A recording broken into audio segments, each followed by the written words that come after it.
Ya, silakan duduk. Shalom. Bagaimana kabarnya hari ini? Luar biasa ya, walaupun ada masalah tetap luar biasa. Saya suka jemaat di sini ya, selalu luar biasa. Iya, saudara, tema firman Tuhan hari ini adalah komunikasi yang sehat di dalam keluarga. Siapa yang keluarganya komunikasinya sehat?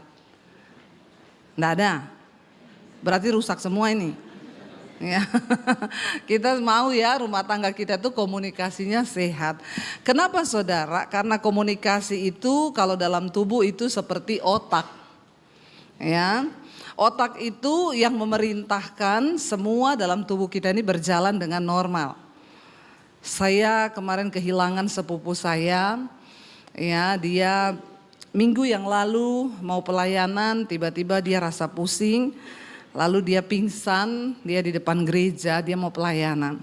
Dibawa ke rumah sakit, dokter bilang pendarahan di otak, dioperasi sampai dia meninggal kemarin. Dia tidak sadar. Kemarin ya dapat kabar dari suaminya waktu pagi sebelum dia meninggal. Suaminya bilang, kata dokter, otaknya sudah tidak berfungsi karena batang otaknya sudah mati. Ya, ada pembekuan darah di batang otak dan otaknya sudah tidak bisa memerintahkan untuk pernafasannya, untuk tekanan darahnya itu ternyata semua diatur dari otak. Jadi dia sekadar hanya hidup full ditopang oleh alat bantu dari rumah sakit. Kita tinggal tunggu kata dokter sampai tubuhnya tidak lagi menerima alat bantu, maka ya sudah ya kehendak Tuhan yang terjadi. Dan kemarin siang dia meninggal dunia saudara ya, masih umur 54-55. Waktu saya diusir dari rumah dulu dia yang tampung saya di kos-kosannya saudara. Ya dan otak manusia itu ternyata memegang peranan yang penting dalam kehidupan. Seperti komunikasi dalam keluarga. Kalau komunikasi putus, ya kayak tadi, ya semuanya akan mati. Waktu komunikasi putus, maka tidak ada aliran darah, ya tidak ada lagi yang bisa mengatur pernafasan. Ya saya melihat sekarang banyak keluarga rumah tangga yang sudah mati rasa saudara. Jadi ya bertahun-tahun berumah tangga tapi tidak bicara. Ya saya tanya satu kali sama seorang istri, kamu kok bisa sama suamimu nggak ngomongan? Ya, kenapa? Males bu, kalau omongan berantem. Ya, ini lebih parah lagi, bukan ini ya hidup kagak mati kagak, ini sekarat. Ya mending mati sekalian gitu ya daripada kayak begini, benar nggak saudara? Ada juga ya sampai mati saya melihat ada keluarga yang mereka pisah ranjang, mereka nggak omongan tapi mereka nggak bercerai. Katanya gini, karena di dalam keluarga kami, di dalam family kami itu pantang untuk bercerai. Kelihatannya bagus ya prinsipnya. Tapi suami istri ini hidup tidur beda kamar. Dan tidak saling omongan. Tapi tidak cerai. Saudara bisa bayangkan kehidupan yang seperti ini tuh seperti apa saudara? Ya, kenapa kita harus menjaga komunikasi yang sehat dalam rumah tangga kita? Karena kalau komunikasi sehat itu ya seperti otak tadi yang bisa melancarkan segala sesuatu. Ya bahkan dari awal kita melihat pertama kali setan itu menipu manusia, dia membohongi ya dalam komunikasi dengan antara Allah dengan manusia. Itu pertama kali setan sudah membohongi itu saudara. Ya ketika Tuhan berfirman kepada manusia, Tuhan bilang apa? Ya semua pohon dalam taman ini boleh kau makan buahnya dengan bebas. Itu komunikasinya Tuhan kepada manusia. Semua pohon di taman ini boleh kau makan buahnya dengan bebas kecuali pohon ya pengetahuan yang baik dan yang jahat. Tapi ketika iblis datang ya dikatakan adapun ular itu paling cerdik dari segala binatang di darat yang dijadikan oleh Tuhan. Ular itu berkata kepada perempuan itu, tentulah Allah berfirman, semua pohon dalam taman ini jangan kau makan buahnya. Kita lihat di sini pertama kali setan menipu manusia itu dia merusak komunikasi Allah dengan manusia. Itu liciknya setan. Pertama kali saudara dia tahu karena ketika komunikasi itu rusak maka sebuah hubungan itu pasti rusak. Dan benar terjadi kerusakan hubungan manusia dengan Allah terpisah gara-gara Tuhan membohongi dan memutarbalikkan komunikasi antara Allah dengan manusia. Ya, hati-hati saudara. Iblis tahu sebuah hubungan itu dibangun di atas dasar komunikasi yang sehat. Kalau komunikasi putus ya ibarat jalan tol. Ya jalan putus ya udah kita ya udah berhenti di situ. Jangankan berkat Tuhan, jangankan anugerah Tuhan, ya kita tidak akan mungkin melihat ya hal-hal yang luar biasa dari Tuhan dalam hidup kita. Kita buka dulu bersama Amsal 25 ayat yang ke-11 saudara. Amsal 25 ayat yang ke-11 ya kita baca bersama dan ayat yang ke-12 lah ya. Baca bersama 1, 2, 3. Perkataan yang diucapkan tepat pada waktunya adalah seperti buah apel emas di pinggan perak. 12. Teguran orang yang bijak adalah seperti cincin emas dan hiasan kencana untuk telinga yang mendengar. Ya, di sini ada dua hal, perkataan dan teguran. Di dalam komunikasi itu ada unsur perkataan, nasihat, ada teguran. Ya, dikatakan di sini bahwa perkataan yang diucapkan tepat pada waktunya adalah seperti buah apel emas di pinggan perak.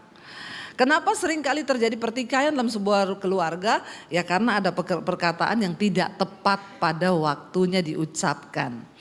Ya, amin ibu-ibu, amin bapak-bapak. Ya, kalau belum tanggal gajian ibu-ibu ndak usah dulu ngomong soal uang ya.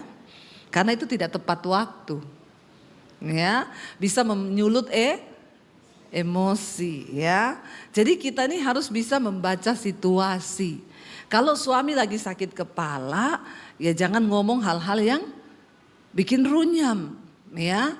Karena perkataan yang tepat pada waktunya itu ya hasilnya luar biasa. Ya tapi namanya manusia ini kan kita seringkali lepas kontrol kan. Karena ada ego, ya ada emosi sehingga kenapa terjadi pertikaian, pertengkaran bahkan perceraian. Karena kebanyakan perkataan itu disampaikan tidak tepat waktu. Ya kita perlu menjaga diri di sini. Saya dan suami pun mengalami proses yang begitu luar biasa. Karena orang Solo sama Sulawesi ini beda. Ya, kalau orang Solo itu ya ngomongnya direm terus. Lah orang Sulawesi bablas remnya. Ya, jadi ya kita aja kalau naik mobil, dia kalau nyetir saya bilang gas, gas. Ya, gasken. Ya, dia kalau saya yang nyetir di tol rem. Ya memang seperti itu saudara. Ya tapi ya kita kan lama kelamaan ada waktu, namanya manusia itu semua harus belajar. Saya kalau lihat muka suami saya lagi jengkureng tuh orang Jawa bilang, itu jangan ngomong, tunggu dulu aja. Ya saya semakin hari semakin memahami dia. Ya nanti kalau dia, ya karena dia kalau begini tuh lapar. Ya, nah kalau dia begini, coba saudara ngomong apapun tuh salah. Ya itu pasti ribut karena dia lagi lapar. Nah orang lapar tuh kan mudah emosi. Ya jadi harus pintar-pintar membaca situasi saudara. Ya kalau dia lagi ada masalah jangan. Ya ada banyak persoalan dalam rumah tangga ini yang harus kita komunikasikan. Tapi bagaimana menjaga komunikasi yang baik dalam keluarga? Nomor 1, perhatikan waktu untuk bicara. Terutama ibu-ibu ini yang sering kebablasan remnya. Amin ibu-ibu. Saya juga ibu-ibu. Ya jadi saya ngomong ini karena saya tahu kita lebih Google Map dari Google Map toh. Lebih satelit dari satelit kan. Jadi kita ini perlu belajar ya. Karena perkataan yang diucapkan tepat pada waktunya itu seperti buah apel emas ya di pinggan perak. Apel emas itu berharga enggak? Berapa gram itu coba? Ya, tapi Alkitab ngomong loh. Ya, kalau kita bicara tepat pada waktunya itu pertama kunci kemenangan, kunci berkat dalam sebuah keluarga. Ayo tepat waktu. Tunggu waktu yang tepat, ajak suami bicara. Namanya masalah itu pasti ada dalam rumah tangga. Ya masalah kita, masalah keluarga besar kita. Kita ini kan juga punya keluarga besar yang sering bikin ribut dalam keluarga kita. Dalam rumah tangga kita. Persoalan mertua, persoalan ipar, persoalan kakak adik kita itu tuh bikin kalau kita nggak tepat waktu dan salah cara komunikasinya itu bahaya saudara. Sebuah hubungan dibangun berdasarkan komunikasi, ya. Jadi kalau komunikasi rusak, maka rusak juga sebuah hubungan. Ya, saya belajar saudara, dulu kami ini kalau soal komunikasi, ya kami inilah yang paling diproses Tuhan berdua. Ya karena tidak mudah ternyata orang Solo menikah dengan Sulawesi itu tidak gampang. Dari awal pernikahan komunikasi kami sudah rusak. Ya, sangat rusak. Kenapa saudara? Selalu salah paham. Ya, suami saya itu salah paham. Saya ngomong nadanya tinggi, dia pikir saya marah. Ya selalu ketika saya ngomong, ayo Jo makan. Dia bilang, ndak usah nesu.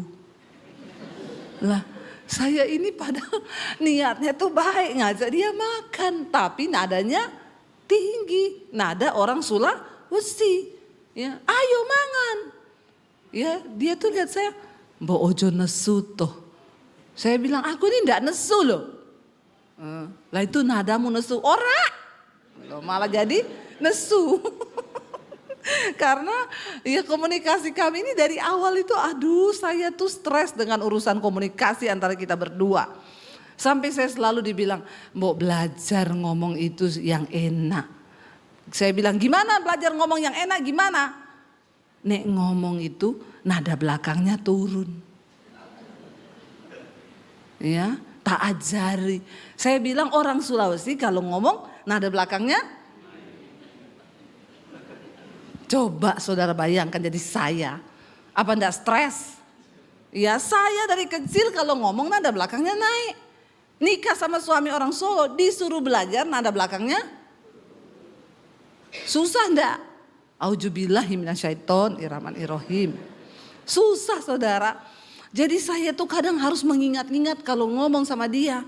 Ya, mau ngajak makan. Jo, makan. Turun langsung. Ya, tapi akhirnya ya saya berusaha untuk belajar. Ya, sampai kadang juga omongannya jadi, gimana say, kita mau pergi enggak? Kok jatuhnya kayak horor ya? Jatuhnya kayak kuntilanak gitu. Ya tapi ya kami belajar saudara. Bayangkan kita ini disatukan. Urusan komunikasi dulu tuh udah aduh saya tuh kadang stres loh. Benar-benar stres, saya enggak marah dipikir marah terus. Saudara emosi enggak? Emosi loh, saya tuh enggak marah loh, tulus loh. Sampai sekarang pun kadang masih keceplosan. Ya, orang enggak marah, enggak ada angin, enggak ada badai, dituduh emosi. Coba ya, sudah sebegitunya saya berusaha tapi ya tetap aja. Jadi sampai satu saat saya stres, saya bilang, lah kamu tuh kenapa enggak nikah sama orang Jawa aja toh? Kalau memang masalah bahasa selalu jadi masalah. Ya siapa suruh kamu nikah sama Debbie Basir? Coba nikah sama Sri Rezeki. Nah itu kan urusannya beda. Tiap hari mas, ya, monggo mas. Kok horor saudara ya? Tapi ya kita belajar memaklumi itu akhirnya. Ya puji Tuhan sih sekarang suami saya mulai mengerti. Ya waktu dia penuntut saya dengan komunikasi seperti itu saya juga coba tuntut dia. Coba kamu sekarang ya saya tuntut. Kamu ngomong coba nada belakangnya tinggi. Coba enggak bisa dia. Orang dia aja kalau marah sama anak ya. Saya bilang marah saya marah. Ini udah marah. Itu enggak marah. Enggak kedengeran. Nyaris tak terdengar gitu ya. Enggak ada nada marahnya. Tapi menurut dia itu sudah marah. Lah bagaimana anak mengerti bahasa komunikasinya dia marah? Ya marahnya begitu. Papi ini marah loh. Marah begitu saudara? Enggak marah itu. Tapi ya saya tidak bisa menuntut dia juga tidak bisa menuntut saya. Tapi mari kita belajar saudara, namanya orang hidup itu tidak ada benarnya yang sempurna. Semua kita harus belajar. Semakin kesini kami berdua semakin mengerti. Ya, orang saya semakin mengerti bahasa tubuhnya aja bukan cuma bahasa mulut. Dia kalau udah diem, oh dia marah ini. Marahnya itu dia diem. Ya, jadi saya juga rem ini. Ya, karena dia sudah diem ya saya ngerem. Oh dia tuh marah. Ya, jadi saya belajar untuk mengenali. Dan Alkitab berkata bahwa tadi ayat 12, teguran orang yang bijak adalah seperti cincin emas dan hiasan kencana untuk telinga yang mendengar. Saudara, indah artinya tuh indah. Kalau kita dalam keluarga itu kan pasti memang harus ada saling menegur. Tidak ada keluarga yang sempurna. Semua harus dibaharui. Ya, suami itu tidak sempurna, istri juga tidak sempurna. Coba ngomong kanan kirinya, ngomong sama istrinya, sama suaminya, aku ini tidak sempurna. Coba ngomong.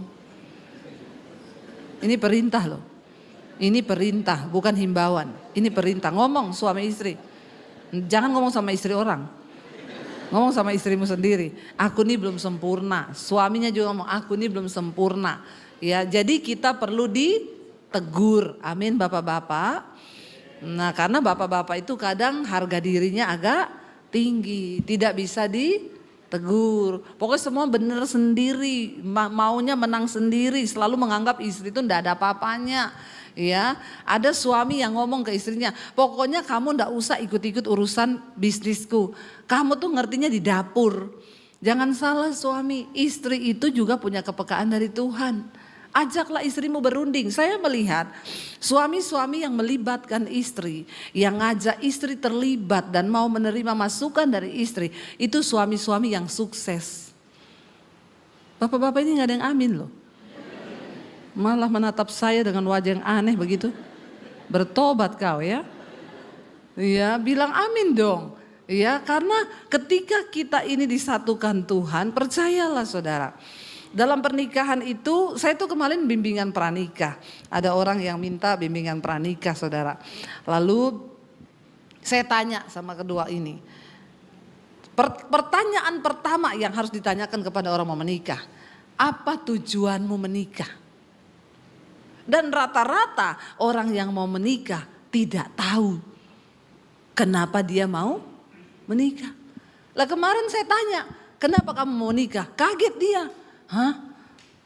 Ya saya juga enggak tahu. Mengerikan enggak saudara? Bayangkan ya orang tidak mengerti tujuan kenapa dia menikah. Jangan-jangan di sini bapak-bapak juga saya tanya kenapa menikah enggak tahu.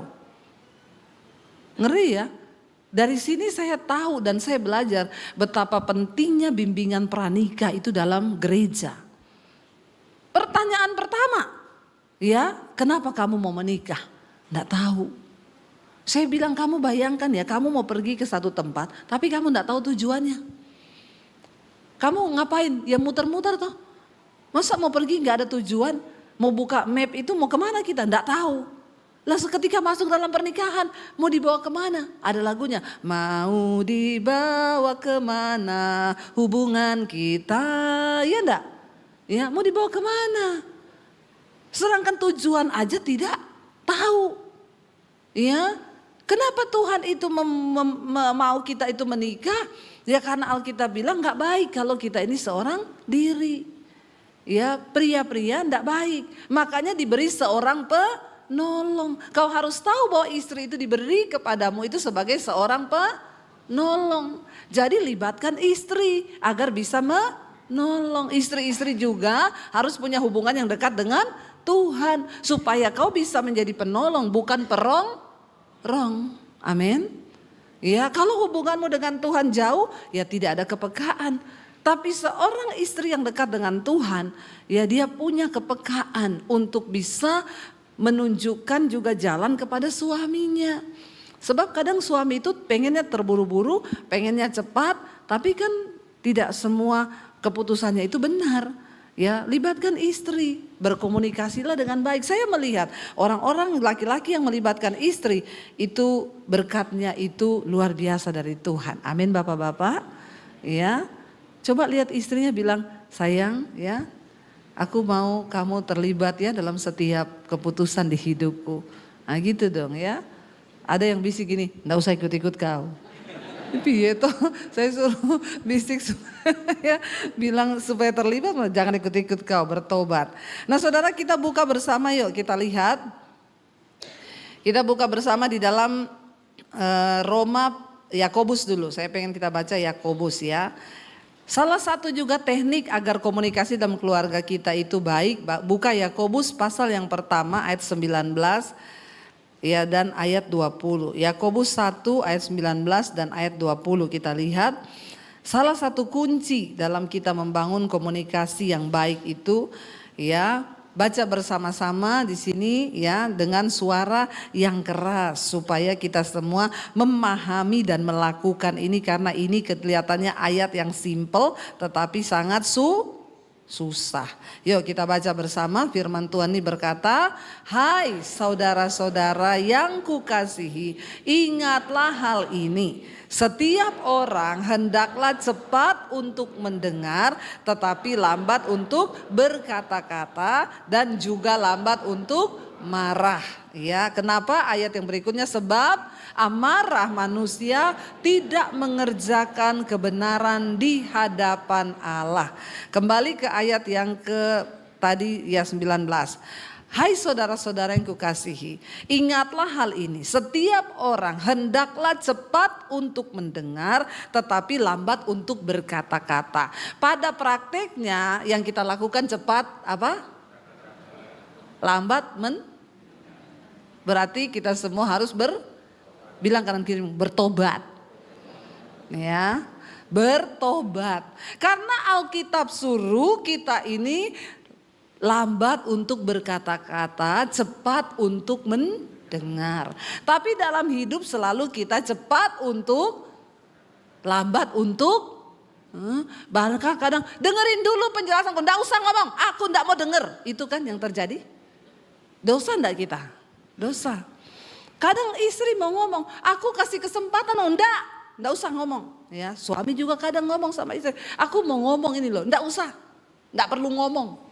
Ya sudah, maka di situ terputuslah komunikasi. Apalagi berantemnya 3 hari 3 malam. Tidak bicara, maka setan masuk dalam rumah tanggamu.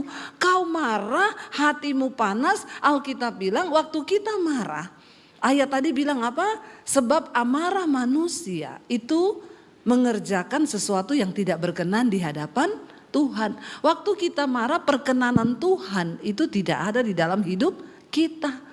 Ayo saudara, dengan jelas firman Tuhan ini berkata, hendaklah kamu itu cepat untuk mendengar dan lambat untuk berkata-kata.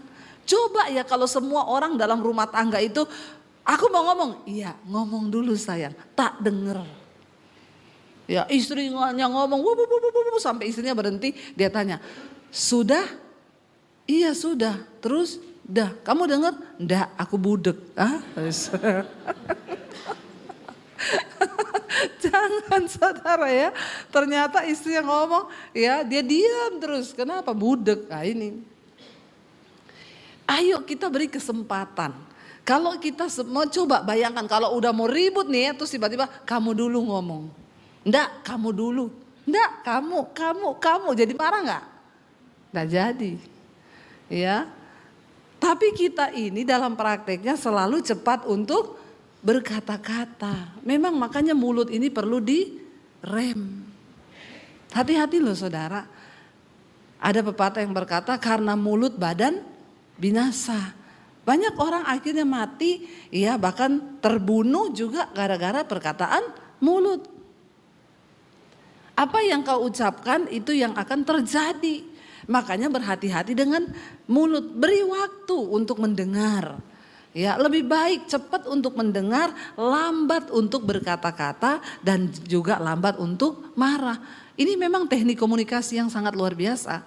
Ya, mendengar, berkata-kata, marah ini memang satu paket nih. Ya, kebanyakan orang cepat mendengar, cepat ya marah, tidak mau mendengar. Akhirnya ya kepahitan berujung pada ya luka batin, akhirnya bubar sebuah hubungan. Bayangkan saudara kalau komunikasi dalam keluarga itu sudah rusak, ya anak-anak kita juga pasti akan melihat orang tuanya ini kok seperti apa, lalu mereka itu hidup di dalam tidak ada damai sejahtera, mereka mencari di luar. Tapi ketika saya itu sudah melihat loh, kalau orang tua itu di dalam rumah tangganya akur, komunikasinya bagus, anak-anaknya juga pertumbuhan emosionalnya juga bagus. Tapi kalau orang tuanya diam-diaman berantem, itu anak-anak juga saudara jiwanya sakit, maka pasti mereka akan jatuh dalam pergaulan-pergaulan yang tidak benar. Nah ayat ini berkata, ayo kita belajar untuk apa? Lambat berkata-kata, tapi cepat untuk mendengar. Orang yang cepat untuk mendengar artinya memberi waktu kepada pasangannya, kepada anak, kepada orang lain. Kita ini harus loh membangun komunikasi yang sehat. Saya pengen kita buka Roma pasal yang ke-15 yuk. Kita buka Roma pasal yang ke-15 ayat yang kelima, dikatakan di sana saudara. Ya. Ayat yang kelima, semoga apa? Allah yang adalah sumber ketekunan dan penghiburan mengaruniakan kerukunan kepada kamu sesuai dengan kehendak Kristus. Jadi semoga Allah yang adalah sumber ketekunan dan penghiburan mengaruniakan kerukunan kepada kamu sesuai dengan kehendak Kristus. Jadi siapa sumber dari ketekunan dan penghiburan itu? Allah. Nah kalau kita ini dalam keluarga mau komunikasi kita sehat, maka kita harus melekat pada sumbernya. Saudara nggak mungkin membangun komunikasi yang sehat dalam keluarga kalau hubunganmu dengan Tuhan saja tidak benar. Kalau seseorang hubungannya dengan Tuhan itu rusak, maka pasti hubungannya dengan sesama juga rusak. Ya, tapi kalau orang itu melekat pada sumber itu sendiri, maka dia menerima sesuatu yang baik dari sumber itu. Ya, istri yang takut Tuhan, yang hidup dekat dengan Tuhan, itu tidak akan menjadi sumber kegaduhan di dalam keluarga. Suami yang melekat pada Tuhan, yang hidup takut Tuhan, yang mencintai firman Tuhan, juga akan menjadi sumber berkat di dalam keluarga. Tapi sebaliknya, kalau hubungan kita dengan Tuhan itu rusak, istri tidak dekat dengan Tuhan, itu pasti istri ini menjadi sumber bencana dalam keluarga. Ya. Karena sakit jiwa pasti. Ya, orang itu jiwanya bisa dipulihkan kalau kita dekat dengan Tuhan. Jadi istri itu tidak baper, koper, bagasi.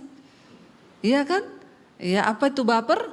Bawa perasaan. Koper, korban perasaan. Kalau jadi baper, koper, bawa perasaan, korban perasaan, jadinya bagasi. Bahagia enggak, sedih iya. Amin. Ya, jadi ingat-ingat itu. Ya. Bahaya ini saudara, kalau kita jauh dari Tuhan, tidak melekat pada sumber, yaitu dikit-dikit baper.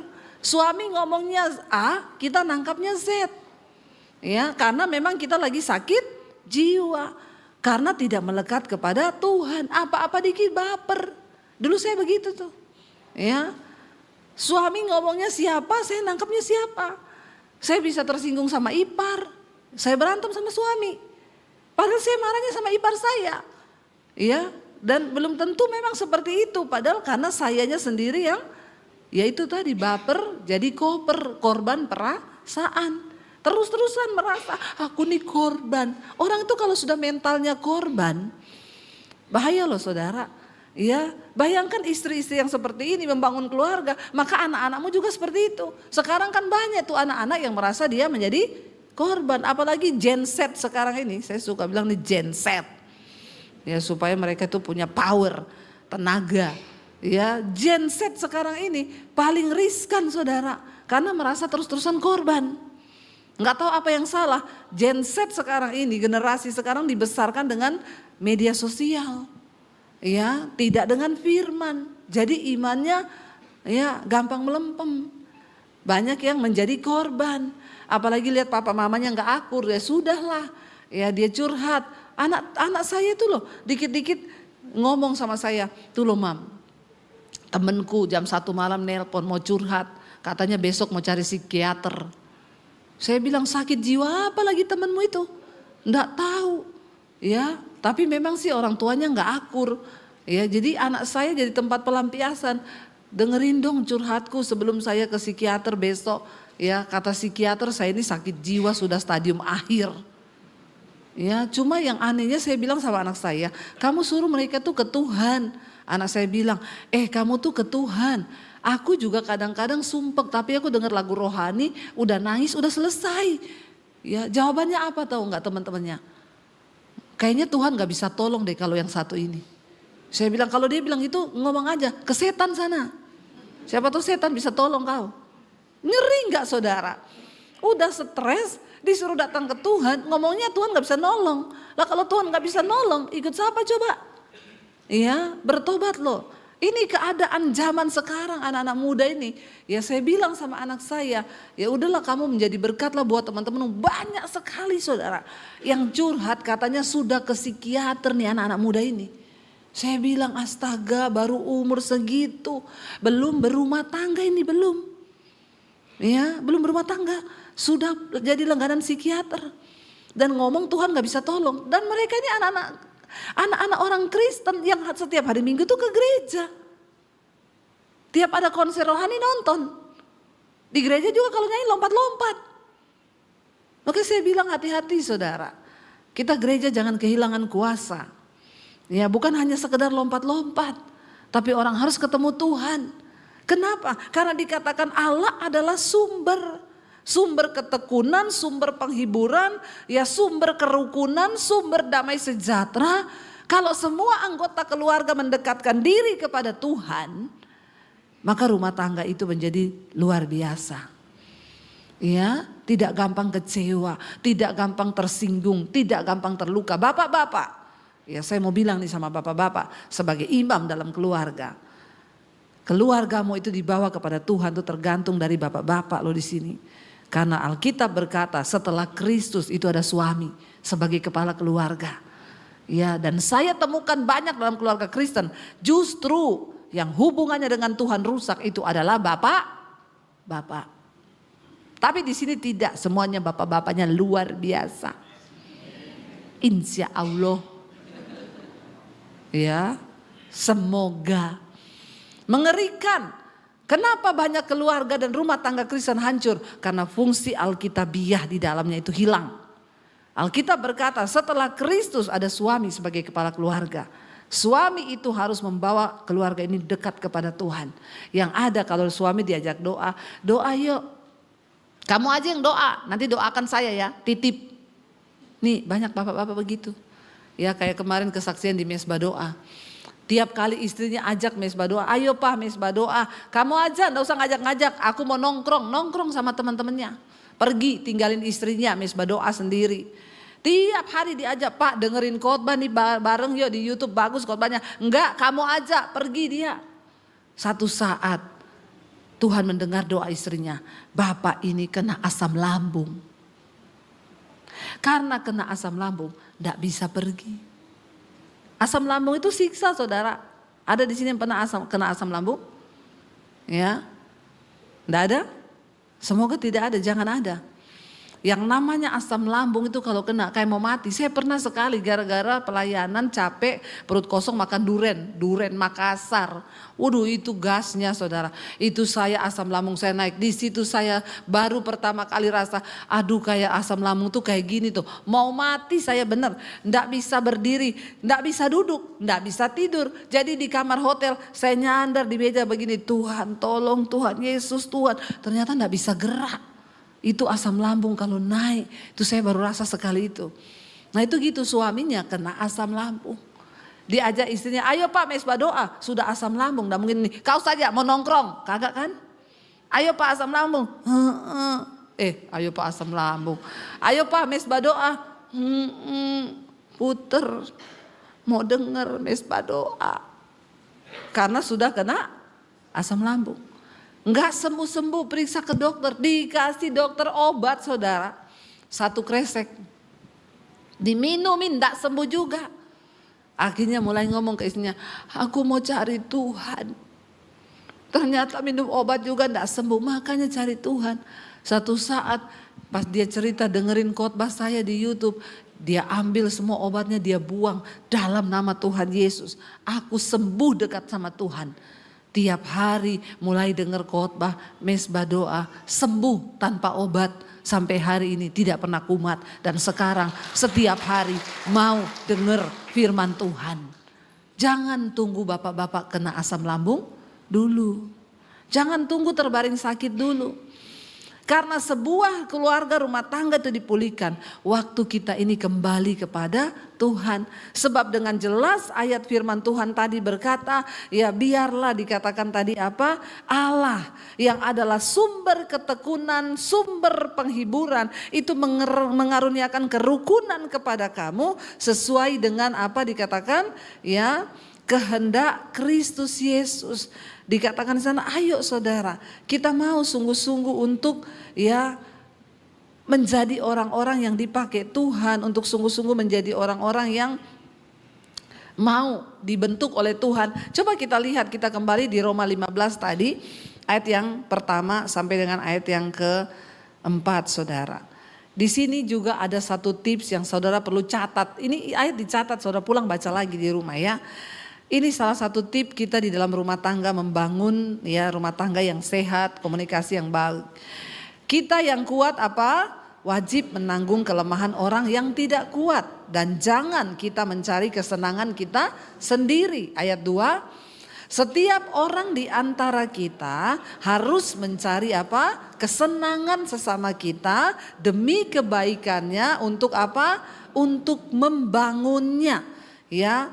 Karena Kristus juga tidak mencari kesenangannya sendiri. Tetapi seperti ada tertulis, kata-kata cercaan mereka yang mencerca engkau telah mengenai aku. Ya, dan dikatakan di sana saudara, sebab segala sesuatu yang ditulis dahulu telah ditulis untuk menjadi pelajaran bagi kita, supaya kita teguh berpegang pada pengharapan oleh ketekunan dan penghiburan dari kitab suci. Dan ayat yang berikutnya baru dikatakan semoga Allah ya sumber ketekunan. Jadi bagaimana kita ini saudara untuk membangun rumah tangga dan komunikasi yang baik? Ayo, yang kuat wajib menanggung yang lemah. Marilah kita mulai belajar mencari kepentingan dan kesenangan ya bagi semua anggota keluarga kita, dan jangan mencari kepentingan diri sendiri dalam keluarga. Bapak-bapak, enggak boleh egois. Amin. Ya. Kita ini harus menjadi orang yang mau menyenangkan semua orang di keluarga kita. Berkorban. Jangan egois, menuntut terus, apalagi kamu itu enggak pernah mengerti aku.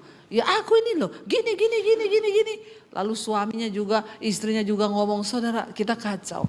Kita belajar dari Kristus. Dikatakan bahwa Kristus itu tidak mencari kesenangannya sendiri, tapi mencari kepentingan kita bersama. Yang datang suami istri boleh gandengan tangan dan bilang, ayo kita saling mendahului untuk mencari kepentingan orang lain, bukan kepentingan kita. Saya undang para imam musik maju ke depan. Saudara, kita bersyukur bahkan hari ini juga ada perjamuan kudus di depan kita. Ya, kita mau belajar. Untuk kita ini belajar saling mengasihi, saling mengampuni di dalam keluarga. Bahkan kita mau saling membangun kepada hubungan yang lebih baik lagi di dalam Tuhan. Terima kasih Bapa, kami mengucap syukur Tuhan buat semua hal terbaik yang Tuhan kerjakan dalam hidup kami. Mari kita bangkit berdiri bersama. Terima kasih Tuhan. Ya, tim PPW bisa ngangkat satu lagu.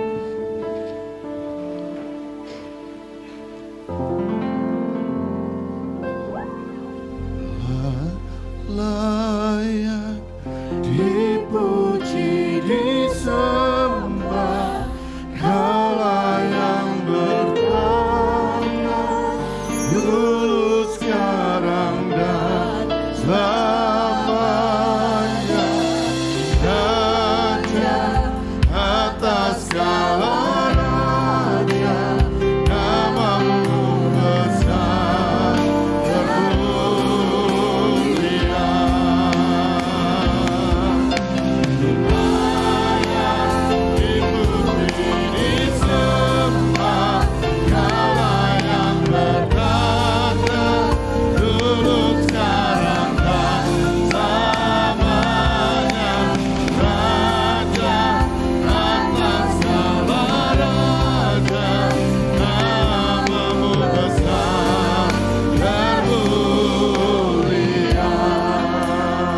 Suami istri boleh bergandengan tangan. Kita berdoa, Tuhan, Hanya Engkau yang sanggup memulihkan setiap hubungan dalam rumah tangga kami. Engkau sumber ketekunan, sumber penghiburan. Engkau sumber kerukunan di dalam kehidupan kami. Kami berdoa Tuhan, jagai hidup kami, jagai mulut kami dalam keluarga, dalam rumah tangga kami. Agar kami bisa berkata-kata dan bisa berkomunikasi dengan baik. Antara suami istri juga dengan anak-anak. Tidak ada perkataan yang kotor keluar dari mulut kami. Yang ada adalah perkataan yang membangun, yang tepat pada waktunya. Ampuni kami Tuhan, kalau dalam keluarga rumah tangga kami sering salah berkata-kata. Dan itu menyebabkan luka, kehancuran bagi pasangan, bagi anak-anak kami. Kami cabut setiap itu perkataan yang tidak baik. Perkataan kutuk kami cabut. Dan hari ini kami berdoa, tidak ada lagi Tuhan sesuatu yang menjadi sumber kutuk dalam kehidupan dan dalam rumah tangga kami. Biarlah darah dan tubuh Kristus hari ini memperbaharui setiap hidup kami. Di dalam nama Tuhan Yesus, yang percaya diberkati Tuhan, katakan bersama, amin. Amin.